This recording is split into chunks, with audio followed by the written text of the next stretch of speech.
So matapos nga pong matalo ni Nonito Donaire mga idol kagabi sa bansang Japan sa kanilang nangyaring bakbakan ni Rico Masuda, ay napag-alaman natin mga idol na nanood pala ng live si Janriel Casimero sa laban na yan, at nagbigay nga po siya ng opinyon tungkol sa masaklap na pagkatalo ni Nonito Donaire kay Rico Masuda.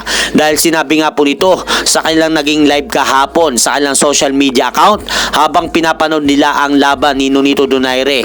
Sinabi nito na sa nasaksihan daw niyang performance ni Nonito Donaire mga idol, maituturing niyang basura na daw ang galawan ng boxing legend na si Nonito Donaire sa ibabaw ng lona. At idagdag pa mga idol ni Cuadro Alas, wala na daw dapat pang patunayan ang boxing legend dahil may naiambag na daw ito sa sportang boxing.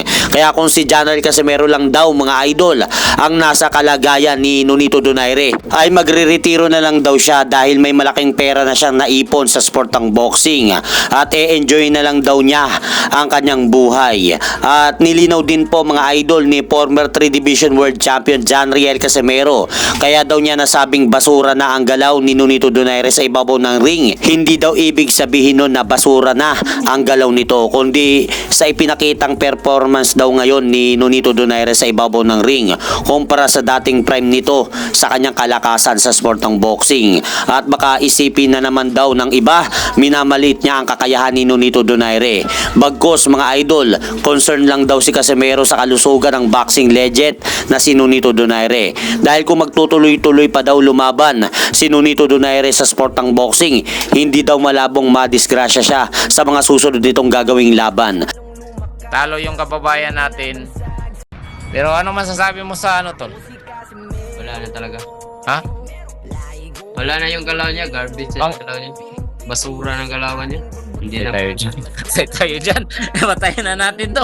Baka maano pa tayo dyan. Ay, hindi naman sa basura na ano. Wala na ba? Alam natin may history siya sa boxing. Pero ngayon sa galaw niya na pinapakita niya, wala na yung boxing sa karir niya. Wala na ano pang papatunayan niya. May napatunayan na siya. Delikado pa siya madiscuss siya dyan pag ginagawa niya. Tuloy-tuloy niya pa yan. Yun lang. So sa tingin nyo mga idol, tama ba si former 3 Division World Champion Janriel Casimero sa kanyang ibinigay na opinyon para sa ating pambato na si Nonito Donaire? At hanggang dito na lang po muna ang aking update sa mga ganapan sa mundo ng boxing. At syempre mga idol, huwag nyo rin pong kalimutan, pakisuportahan nyo naman po muna ang ating munting channel. Maraming salamat po.